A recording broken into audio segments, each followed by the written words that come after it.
Cheers. So it's Tuesday, July 29th. I got a lot accomplished yesterday. I'll show you what I've got finished so far. So I went and bought some gloss white Rust-Oleum oil-based paint, and I rolled it out with a nice matte roller, and I've got the white coating on the old Formica. Got a couple of specs. I got one there I got to pick out, and one is like a brush over here, or a hair or something got in there, a little short hair. I'll pick them out with the tweezers, but I got to let this dry. I'm going to let it go for a couple of days to get all the gas out of it. And then I'm going to go with this polyacrylic Minwax. So it's a durable finish, and it's, you know, I had a couple guys, you guys think I should just go buy a new Formica, and I could have went, it would have cost me about, I priced it, and it was like, because it's longer than 8 feet, I got to have it special cut, and it would be over like close to $200 with tax to buy a new piece.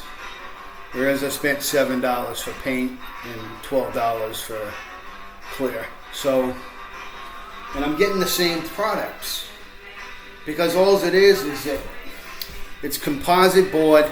They paint it and they clear it. The same thing that I'm doing. So I'm just putting a new clear on this, and I'm going to put a double coat of poly, and it's going to give it a nice thick finish. And I think one thing I might do is I might, on this end over here, thinking about putting a place like a butcher block cutting board right here. That's what I'm thinking, maybe.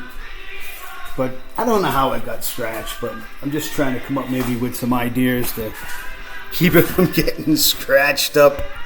Although if this works, I'll refinish it again. I'll sand it and refinish it 10 years from now if I have to rent it again. I said, hopefully I'm going to get a long-term tenant, though.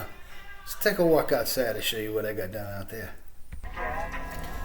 So I went and picked up it's what's left of the tubing that I bought and the hose that I bought. It's about almost $70. That's what's left of it.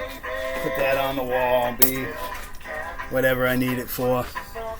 But now I got the fuel system back in the van truck, and I'll be able to get it running and move it off. I need to use the trailer, so I need to get this off. I'm going to be getting it started, hook up the battery, and prime the carburetor. I've got to pull the cowl off and put some juice down the carburetor.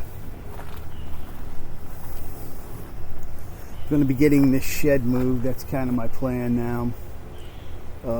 Going to start focusing my energy into moving this shed around back. It's been a couple of months I've been talking about it, but I've been obviously busy with other things. But this is going to be coming off the trailer. I don't think I want to try to change the rear end on the trailer. I think I want to take it and put it down on the ground, jack it up, get the blocks under it and everything, and then roll the rear end out the back. I'll get the blocks just front of the tires here on where the springs meet the frame up on the perch. I'll get my blocks there and take the U-bolts and everything off and run the rear end out the back, run the new one up in there, get to work on it. Probably do is I'll take it off and I'll just back it right up to the garage, work on it outside. I kind of like, you know, when I was in the garage business, when I got out of the Army, I went to work in a couple of different dealerships, and I didn't like being inside, which is why I changed over to go back and working on construction equipment, because I got to work outside at least. I just never been big on working inside. I could never be like a bookkeeper or something like that. I gotta get my new, this got ripped up, I told you, in the storm. 54. Sitting in its summer slumber. I'm gonna give this a crank this week.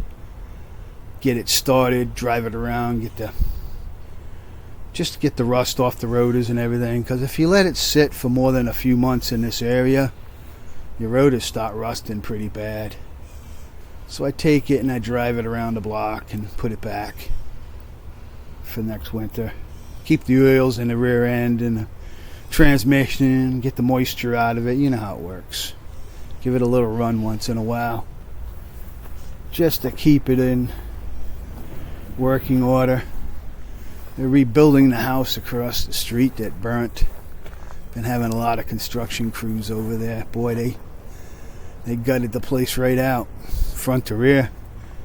I think sometimes the fire departments do more damage than the actual fire, because they come in and they just spray water everywhere. All the insulation and inside the walls get wet. Whew. Alright guys, see what's going on here. The rear end's getting closer. The fuel system is in the truck. It's funny, when I look at the back of this, it always looks like a van towing a trailer. Don't it? It looks like a Chevy van towing an old Chevy trailer, you know. Funny as hell. Out from Rusty, Rhode Island, guys. So, hope I'll see you on Bad Chat. I got no idea what happened last night. Later.